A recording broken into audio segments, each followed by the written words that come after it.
Hey y'all, it's your girl Millie Chun. Let's get into some hot topics. These are topics that we covered on live, and I think I added a few more in here. Let's go. Honey, Chris Brown is suing Ample LLC and Warner Brothers in defamation case. The documentary that they put out about him and the things that they said in that documentary are things that have been cleared for him. And honey, he is suing them for $500 million. This is coming from the Shade Room.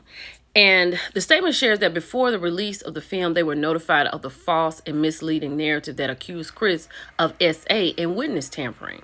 Chris's legal team made it clear that the accusations were dismissed in court and dismissed as baseless. So the problem is, why are you making a movie showing and depicting all these horrible things about Chris that he's been cleared of in order to just make a movie, and you let him know and they let you know not to do it? $500 million, and I feel like he gonna get it. So this is Tamar Braxton's new under construction podcast, Life, Love, and Beyond. And honey, her first guest, Carlos King. Baby boo. Carlos talked about being single, how he's a relationship person. He talked about being messy, how people perceive him as being messy. He talked about like going to Jennifer's wedding and how that changed his life. And then he talked about what he wants to do next. I want to go next in my career. And where is that? You know. I don't. And that's where I want to add. I want to hear from him, and then I want to hear from you. Listen. You're such a secret squirrel, you I don't want to be a one-trick pony. Yeah. You know what I'm saying? Yeah. I want to explore other avenues. I want to work with people who want to work. And not just want to check. Not to spill her tea, this woman works. And we'll talk about that later. I'll give a little taste now. As a reality executive, you always want to cast, whether it's an ensemble, solo, whatever, to call you and say, I'm going through this, where's the cameras? Tamar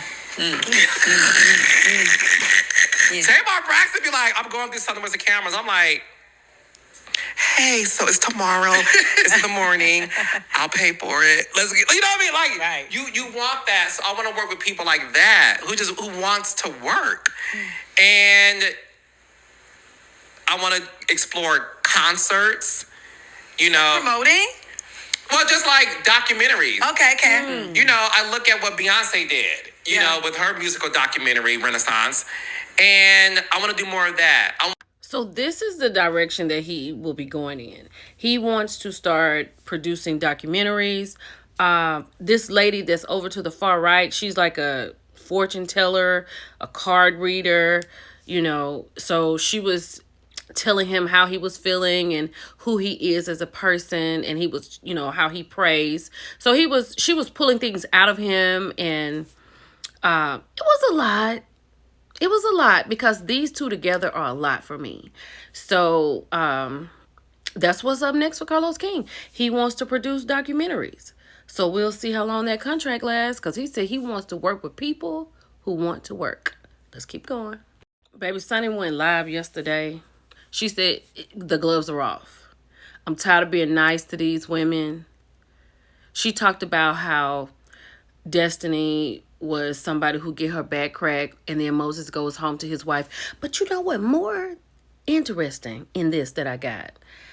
She has a relationship with Moses' ex, because she said, I wish that his ex would come on here, but she doesn't want to be on camera. So if she could have a relationship with another woman he was married to, Destiny really looks crazy as being a on and off again mattress for Moses. Like, that is insane to me. And so is Destiny. But we're going to talk about this later. Sexy Red was dead wrong. She was wrong. Wrong road. She was wrong. So I'm guessing she was like she did an AI situation, and she's standing here with Martin Luther King.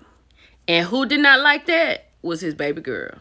Bernice said, this is intentionally distasteful, dishonoring, deplorable, and disrespectful to my family and my father, who is not here to respond for himself because he was assassinated for working for your civil and something rights, right? Then she said, like Sexy Red, you can't, it's cut off, but she said, I apologize. But this was the part, just reposted something I saw that I thought was innocent. If you don't understand who Martin Luther King is to black people, it's never distasteful, right?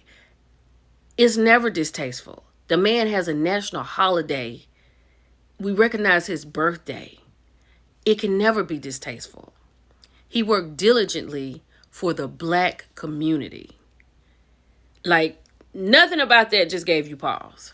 Then Bernice came back and she accepted her apology sincerely. She said that, it was not her intention to denigrate her. And she said she valued her as a human being, right? She said, I hope you understand my concern about the image. I know that my father has become a bit of a caricature to the world and that his image is often used with no regard to his family. So I thought it was horrible. I'm glad this worked out great, but I hope Sexy Red really learned a lesson. How are you all doing out there? I'm a little upset that we did not get any of this, but Houston is just literally chilling along with New Orleans, along with Florida. Like, it's wild that it snowed places that Florida, hold on. Would you look at this? This is wild. I will say this. For the life of me, I never understand why southern states just get out there and risk it all. This is in Georgia, okay? I need you to understand, if you go to this handle right down here, honey, this is the red light. The cars could not get up the hill to the red light. Why are there so many cars outside? I know school is closed. I know work is closed. I know people have to go to work at the hospitals. Where else? Clinics. Not even the bank, right? Child, they couldn't even make it up this hill to get to the light. It was a mess. So y'all stay at home if y'all need to. And y'all let me know what's going on in Georgia by tomorrow evening, because I got some decisions to make. Let me tell you something about this Bishop Marianne right here. She tried it. She went out for it. She was like, I'm going to give it all I got before he really get in that White House. And she said a prayer for all people in the world, for everybody. And him and his family just, first of all, he didn't even put his hand on the Bible at the swearing in. So that is that right there. And second of all, I don't even think he slept. Right? Since he's got in there. And if he had slept, he slept with a pen in his hand. But hold on. When he was asked, how did he like the National Prayer Service? This is his response. Not too exciting, was it? I didn't think it was a good service. No. ... They can do much better. It is the limit of the vocabulary for me for this man. Did you hear how he described Gaza? Did you hear that? Wonderful beach waterfront property. It's a bit of a mess right now. That was his conversation about Gaza. They're over there. That has nothing to do with us. Y'all, we in for it. Let's keep going. If you're following either one of these two characters, it's probably because they have the handle, they inherited the handle from President Joe Biden and Vice President Kamala Harris. So you may have to go in and unfollow and block these two characters, unless you want to. But if you're following them, that's what happened. I'm going to have this conversation on live. So it'll be on my YouTube on Millie Chan TV. But the platypus is mad at Toya because Toya has bought her a Birkin and she feels like it's something else she should have been doing with her money. You know what I'm saying? Like, instead of minding her business, let's keep going. Lastly, happy birthday to all the Aquariuses. It's Aquarius season. I'm going to get out of here. It's your girl, Millie Chan. Check out my live on YouTube. I'll talk to y'all later. Bye.